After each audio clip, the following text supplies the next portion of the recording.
सुनिए भाई, आज हम स्टार्ट करने जा रहे हैं गालक।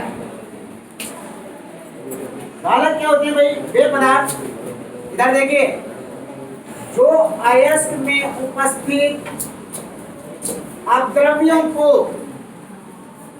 धातु मल में परिवर्तित कर देते हैं, गालक कहलाते हैं। दोबारा से सुने, गालक क्या होते हैं? वे पदार्थ जो अयस्क में उपस्थित अद्रव्यों से क्रिया करके उन्हें धातु मल में परिवर्तित कर देते हैं, क्या कहलाते हैं? गालक कहलाते हैं। ये जो दो गालक है, दो प्रकार के होते हैं। एक तो अम्लीय गालक और एक क्षारीय गालक। याद रखना, जो अम्लीय गालक है अयस्क में उपस्थित क्षारीय अद्रव्यों को दूर करने में प्रयुक्त किए जाते हैं, और जो क्षारीय गालक है वे अयस्क में उपस्थित अम्लीय अद्रव्यों को दूर करने में प्रयुक्त किए जाते हैं। जैसे मान लीजिए मैंने कहा आपसे अम्लीय गालक, तो ये गालक कितने प्रकार के हुए भाई? दो प्रकार के। एक तो कौन सा गालक हुआ? अम्लीय गालक। दूसरा कौन सा हुआ? क्षारीय गालक। तो अम्लीय गालक में क्या बताओगे? वे रासायनिक पदार्थ,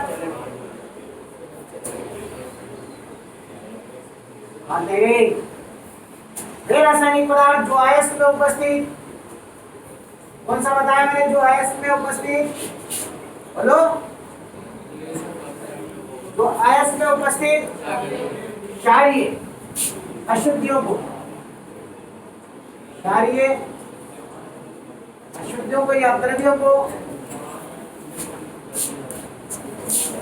धातु मल में, लाइन बदल देते हैं भाई, धातु मल में परिवर्तित कर देते हैं, क्या कहलाते हैं? अम्लीय गालक कहलाते हैं। जैसे याद रखना, अम्लीय गालक में सिलिका और फास्फोरस पेंटॉक्साइड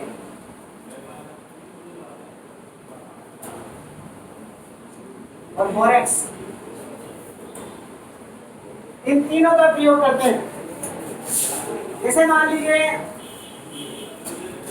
ये अयस्क में उपस्थित, ध्यान देना, कौन सा गालक है भाई? ये क्षारीय अद्रव्य। अब इस अयस्क में उपस्थित क्षारीय अद्रव्यों का अगर हमें पृथक करना है तो कौन से गालक का प्रयोग करेंगे? अम्लीय गालक हमने ये ले लिया SiO2। कौन सा गालक है ये? अम्लीय गालक है। क्या बना देगा? CaSiO2 और एक मिलकर CaSiO, ये क्या बन गया? धातु मल बन। तो अपन ने बताया वे रासायनिक पदार्थ जो अयस्क में उपस्थित क्षारीय अद्रव्यों को धातु मल में परिवर्तित कर देते हैं, क्या कहलाते हैं भाई? अम्लीय गालक।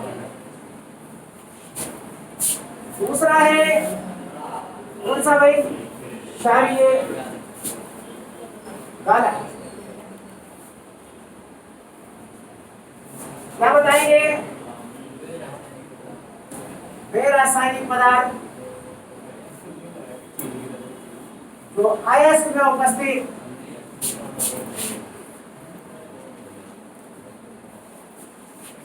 कौन से अपद्रव्यों को पाएंगे भाई? धातु मल में परिवर्तित कर देते हैं, क्या कहलाते हैं भाई? क्षारीय गालक कहलाते हैं। जैसे CaO, मैग्नीशियम कार्बोनेट, Fe3O4 आदि। जैसे मान लीजिए ये आयस में उपस्थित अद्रव्य है। बात नहीं भाई, इधर देखिए, ध्यान दे। ये आयस में उपस्थित कौन सा द्रव्य भाई? अम्लीय। अम्लीय। इसका शोधन करने के लिए हम इसको अलग करने के लिए हम इसमें क्या मिलाएंगे? कौन सा गालक है ये? CaSiO2 को मिलकर क्या बन जाएगा? कैल्शियम सिलिकेट धातु मल बन जाएगा। ये बना हुआ धातु मल पिघली हुई धातु के ऊपरी सतह पर तैरने लगता है। इसे निधार कर हम पृथक कर देते हैं। अब ध्यान से सुनिए, गालक क्या होते हैं? याद हो गया हुआ? वे रासायनिक पदार्थ जो आयस में उपस्थित अम्लीय या क्षारीय अपद्रव्यों को आयस से पृथक करके धातु मल में परिवर्तित कर देते हैं, गालक। गालक दो प्रकार के होते हैं, एक अम्लीय गालक और दूसरा क्षारीय गालक। यदि आयस में उपस्थित अपद्रव्य अम्लीय प्रवृत्ति का होगा तो क्षारीय गालक का यूज करेंगे, और यदि आयस में उपस्थित अपद्रव्य क्षारीय प्रवृत्ति का होगा तो उसके लिए अम्लीय गालक का प्रयोग करेंगे। याद रखना, ये धातु मल में परिवर्तित उन पदार्थों को करते हैं जो अगलनीय होते हैं, पिघलते नहीं है, तो वो इस गालक से क्रिया करके काय में बदल जाते हैं भाई? धातु मल में परिवर्तित हो जाते हैं, और धातु मल में परिवर्तित होकर धातु की ऊपरी सतह पर आकर उसके ऊपर क्या करते हैं भाई? तैरने लगते हैं। ये क्या कहलाते हैं भाई? गालक। तो वे रासायनिक पदार्थ जो आयस में उपस्थित अपद्रव्यों को धातु मल में परिवर्तित कर देते हैं, गालक कहलाते हैं। और गालक कितने प्रकार के होते हैं? दो, एक अम्लीय और दूसरा क्षारीय। समझ में आ गई? इसके बाद है भाई प्रगलन। इसको देखें,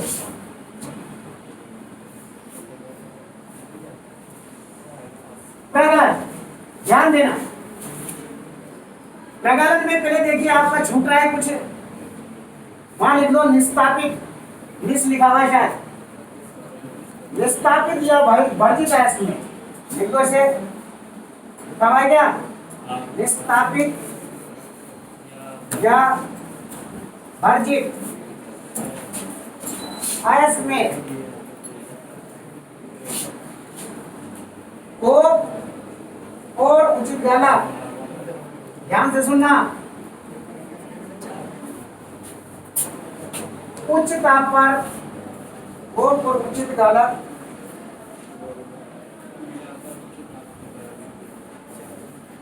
मिलाकर, ध्यान देना,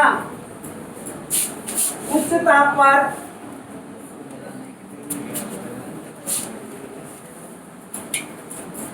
उच्च ताप पर गलाने की प्रक्रिया को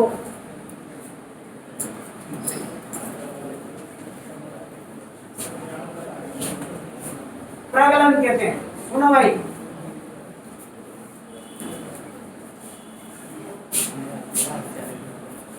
और प्रगलन हमेशा याद रखना, बात क्या भट्टी में करते हैं, किसमें करते हैं भाई?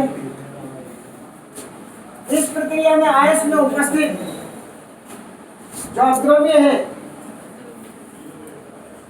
वो तो गालक से क्रिया करके, ये जो गालक है उस गालक से क्रिया करके धातु मल में परिवर्तित हो जाता है, तथा धातु पिघलकर बात क्या भट्टी के पेंदे में एकत्रित हो जाती है। सुनो ध्यान से, प्रगलन आएगा ये वर्ड भी बार बार, और डायरेक्ट भी पूछा जाता है गालक किसे कहते हैं, कितने प्रकार के होते हैं समझाइए, प्रगलन किसे कहते हैं समझाइए। सुनिए, अब हमने निस्तापन या भर्जन से प्राप्त जो आयस हमारे पास प्राप्त हुआ है, चाहे वो निस्तापन प्रक्रिया से हो चाहे वो भर्जन प्रक्रिया से, तो उस आयस में कोप यानी कि कोयला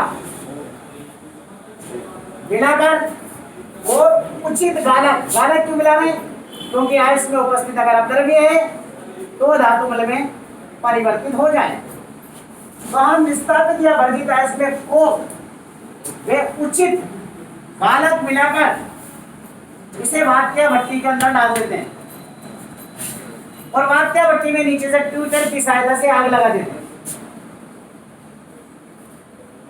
जिससे क्या होता है, ये जो गालक है इससे वो सब पिघल जाता है, विस्तारित बढ़ जाता है और उस आयस में उपस्थित जो अवद्रव्य है वो इस गालक से क्रिया करके धातु मल बना देता है तथा जो धातु है वो पिघल कर कहाँ एकत्रित हो जाती है, पात्र के पेटे में एकत्रित हो जाती है।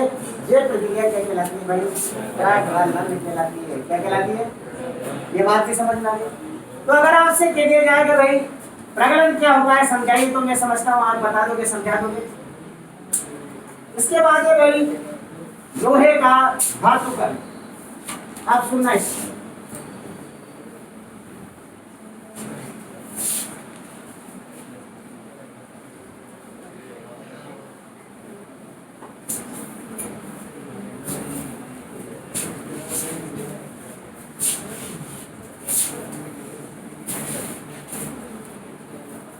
ध्यान देना भाई, लोहे का धातु कण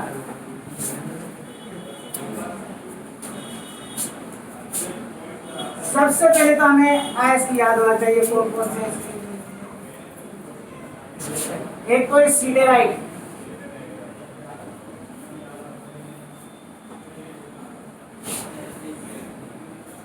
Fe,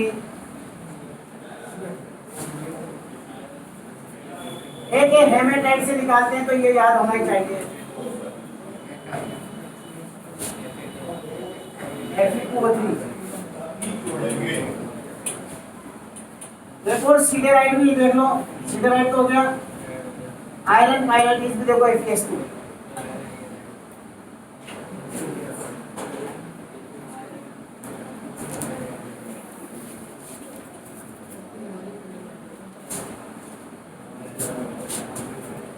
आयरन पायराइटिस Fe2। अब बोर्ड पे देखें, या तो इन दोनों से प्राप्त करें या इससे प्राप्त करें। ठीक, आप सुनना। अब हम क्या करेंगे, सीधे सीधे लफ्जों में सुन लो। अब पूरी डिटेल आपसे कभी भी कोई नहीं पूछेगा। लोहे का धातु कण समझाए, छोटे छोटे पॉइंट्स पूछता है, इस बात को ध्यान रखें। जैसे वात्या भट्टी में होने वाली अभिक्रिया लिख दीजिए, या ढलवा लोहे से लोहा कैसे बनाते हैं, आयस के नाम क्या है, ये चीजें पूछी जाए। और इसलिए संक्षिप्त में मैंने लिखवा भी रखा है, सुनना ध्यान से। मान लीजिए हमें इस आयस से प्राप्त करना या इससे करना, तो सबसे पहला पॉइंट तो क्या है, आयस का पीसना, जो अपन ने बताया सबको मालूम।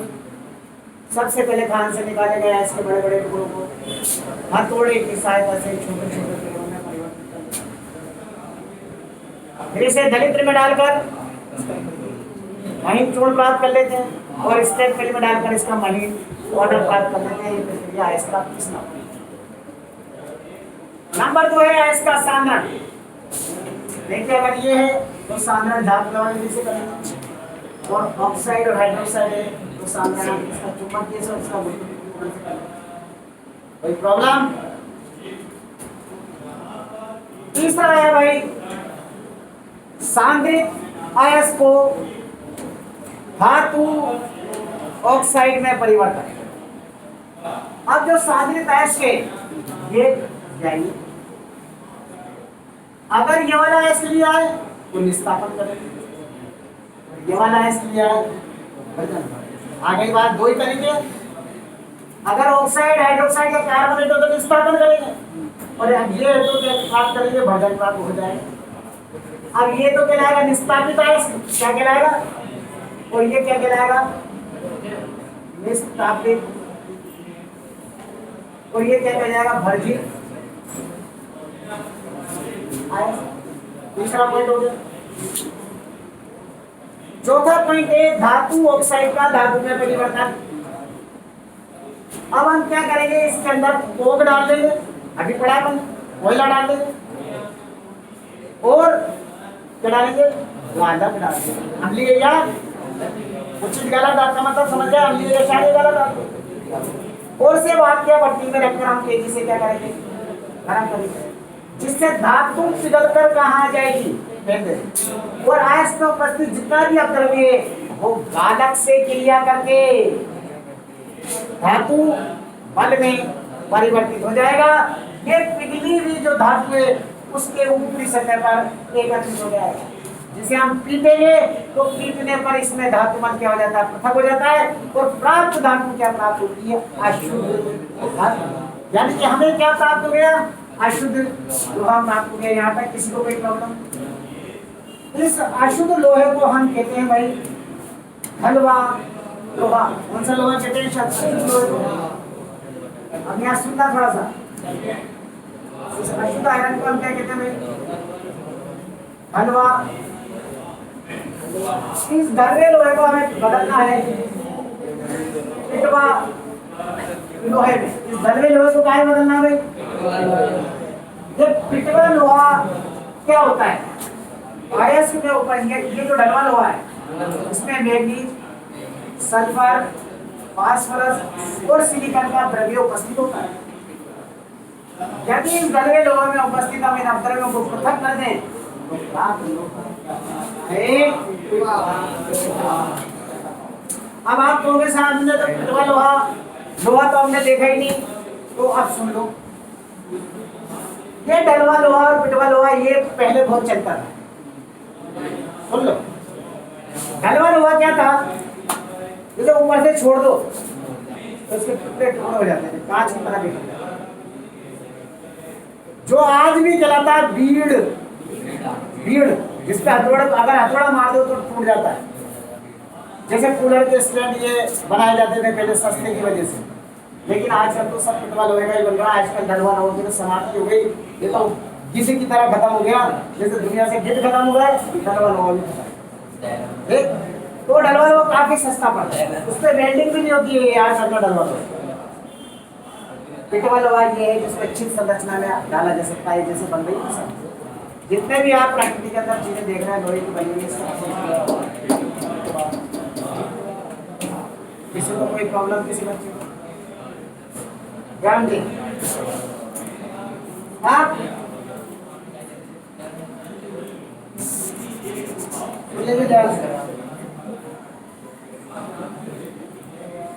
जैसे कॉपर का धातु कर्म पढ़ना है, देखा भाई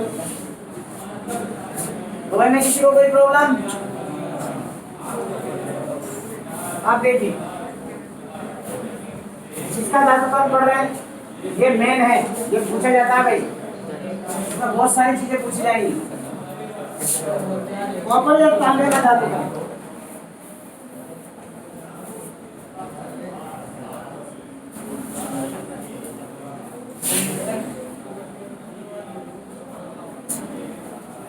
क्या बताओगे भाई? कॉपर पाइराइटिस अयस्क से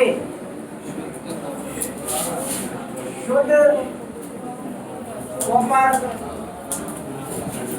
प्राप्त करने का प्रोग्राम क्या कहलाता है भाई? कॉपर का धातु कर्म कहलाता है। पहली बात समझ में आ गई क्या है? कॉपर पाइराइटिस ऐसे, कॉपर पाइराइटिस Fe,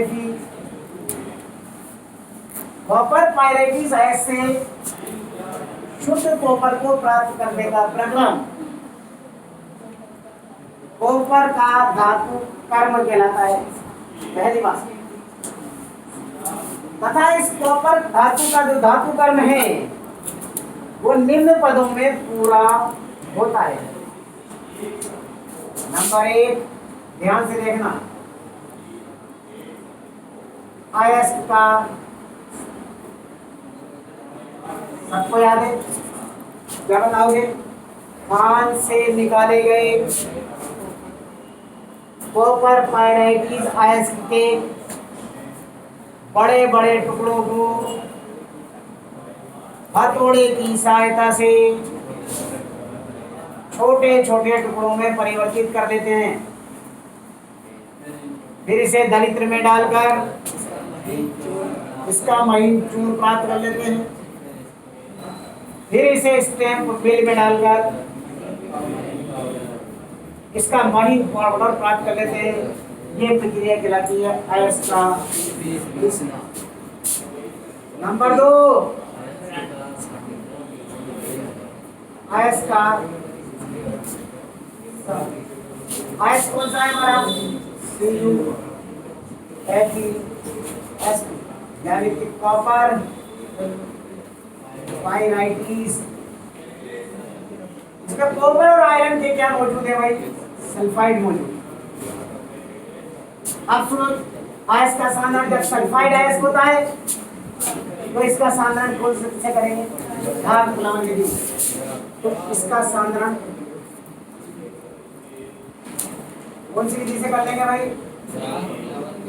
झाग लवण विधि द्वारा इसका साधारण कर लेंगे। साधारण करने के बाद हमें क्या प्राप्त होगा बेटा? सांद्रित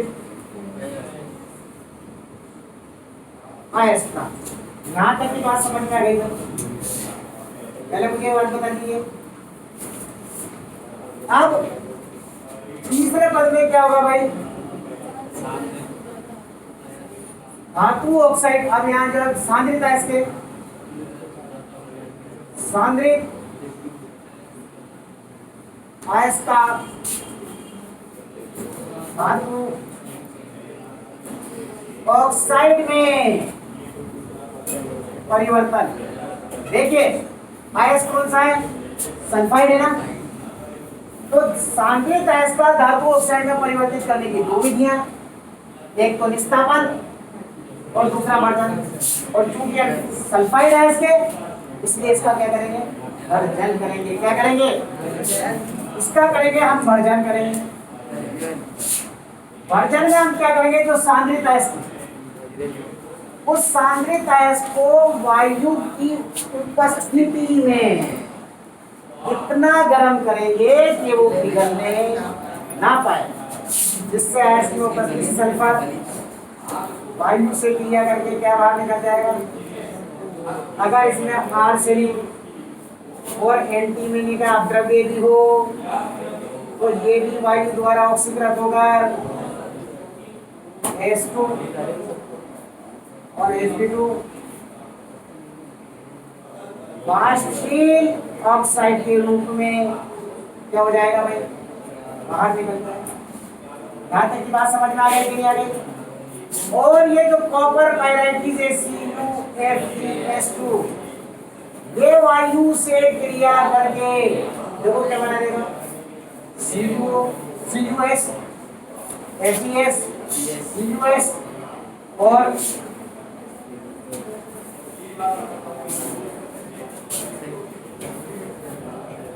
प्लस सल्फर डाइऑक्साइड गैस क्या हो जाएगी?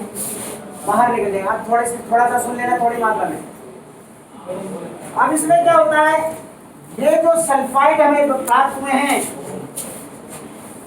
इसकी कुछ मात्रा, यहाँ ध्यान रखना इस वर्ड का, संपूर्ण नहीं, इसकी कुछ मात्रा भी वायु द्वारा ऑक्सीकृत होकर अपने ऑक्साइड में बदल जाती है और SO2 गैस बाहर निकल जाती है। देखो अब यहाँ में क्या प्राप्त हुआ? FeS, इससे क्रिया करेगा O2 से, ठीक है? तो ये क्या बन जाएगा? FeO और सल्फर ऑक्सीजन से क्रिया करके सल्फर डाइऑक्साइड के रूप में क्या हो जाएगी? बाहर निकल जाएगी। तो क्या हो जाएगा?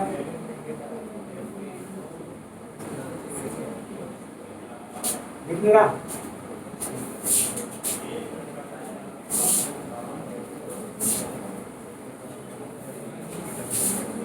ये तो दिख रहा है ना, FeS और FCU2S।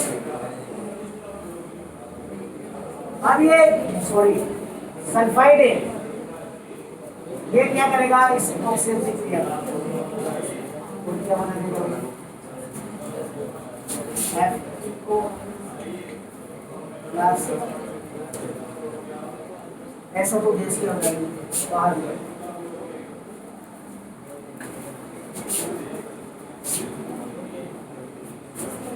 और अगर कॉपर सल्फाइड है, इसकी भी कुछ मात्रा ये ध्यान रखना, कुछ मात्रा, संपूर्ण नहीं। CO2 SO2 गैस क्या हो जाएगी। अब जो हमें प्राप्त हुआ वो किसका मिश्रण प्राप्त हुआ, देखो एक तो है हमारे पास ATS, एक है CO2S और इसमें एक है FeO, एक है इसका मिश्रण हमें प्राप्त। ये बात समझ में आ गई वर्जन प्रक्रिया में। इसे हम कहते हैं वर्जित अयस्क। क्या कहते हैं, क्या नाम दिया हमने इसका, अब ध्यान देना।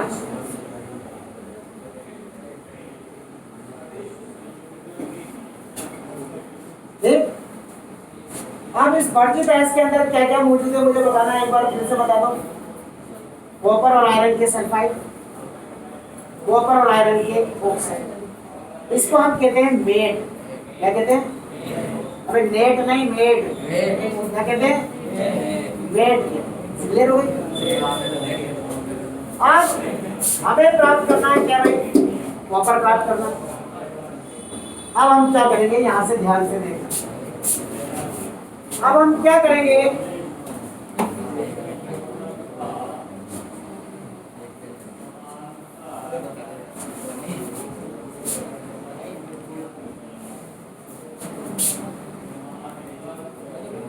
वर्जित अयस्क का प्रगलन करेंगे। क्या करेंगे, वर्जित अयस्क का प्रगलन करेंगे। इसमें CO2 मौजूद है, मौजूद है तो क्या मौजूद है इसमें, इधर देखो। और इसमें क्या मौजूद है,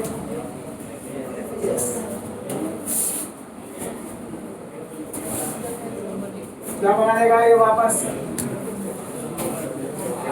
ये क्रिया करके क्या बाहर जाएगा। अब बोर्ड पे ध्यान देखना, प्लस क्या बना यहाँ, क्या लिखा हुआ है यहाँ पर, वर्जित अयस्क का क्या लिखा हुआ है। और प्रगलन जब हम करते हैं तो इसके अंदर क्या मिलाते हैं, गालक लेते नहीं मिलाते।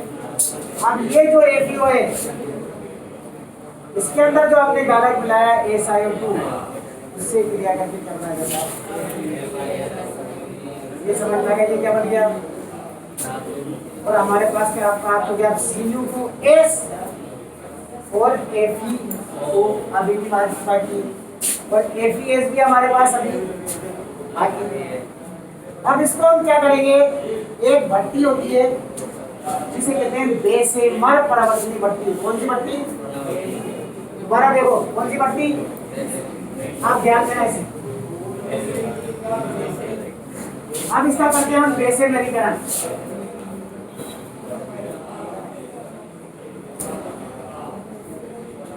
अब थोड़ा सा ध्यान दे लेना बस। हमारे पास क्या था यहाँ पर, और क्या था हमारे पास, यही बचा ना हमारे पास। अब ध्यान से देखना बोर्ड पे क्या होगा। अब इसके अंदर हम वायु की तेज धारा प्रवाहित करेंगे, तो इससे कौन क्रिया करेगा, इससे भी कौन क्रिया करेगा। ध्यान देना बोर्ड पे, ये इससे क्रिया करके क्या बना देगा भाई, FeO प्लस कौन सी गैस बाहर हो जाएगी, बैलेंस करो कि नहीं करो, तो घटनियां निकाली भी तो है तुम्हारे पास बैलेंस की फोन पर भी। यहाँ क्या प्राप्त हुआ बेटा, ये जो FeO है यह अपन ने प्रगलन के दौरान क्या मिलाया था, इससे क्रिया करके क्या बना देगी,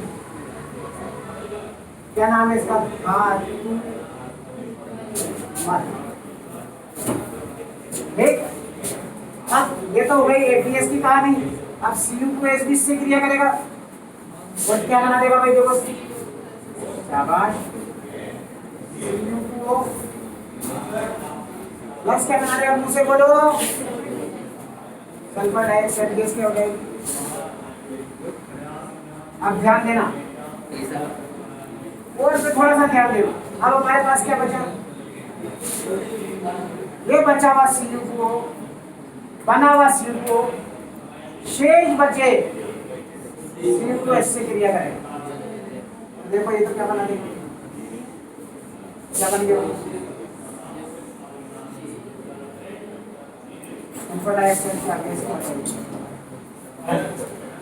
ये जो कॉपर है ये जब ठंडा होता है, गर्म कॉपर है और इसके अंदर से कौन सी गैस बाहर निकल रही। जब ये कॉपर ठंडा होता है तो इसमें से सल्फर डाइऑक्साइड गैस तेजी से क्या होती है, और जब ये ठंडा हो जाता है तो इसकी सतह पर भभूने पड़ जाती है, गैस निकल रही फुट, तो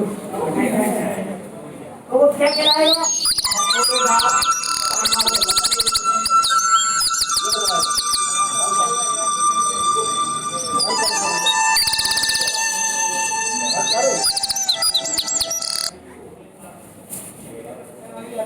इस तांबे को हम क्या कहते हैं भाई, फफोलेदार तांबा।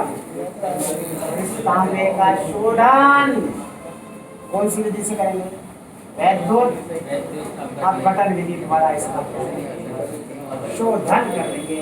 ये क्या कहलाएगा, अब आप सबको पूरा ही पूछेगा क्या, वात्य भट्टी में होने वाली कुल अभिक्रिया, प्रवृत्ति भट्टी में होने वाली अभिक्रिया, इसका प्रगलन कैसे करेंगे, ये चीजें अब बोले तांबा कैसे कहते हैं, ये सबसे ज्यादा पूछता है इसे।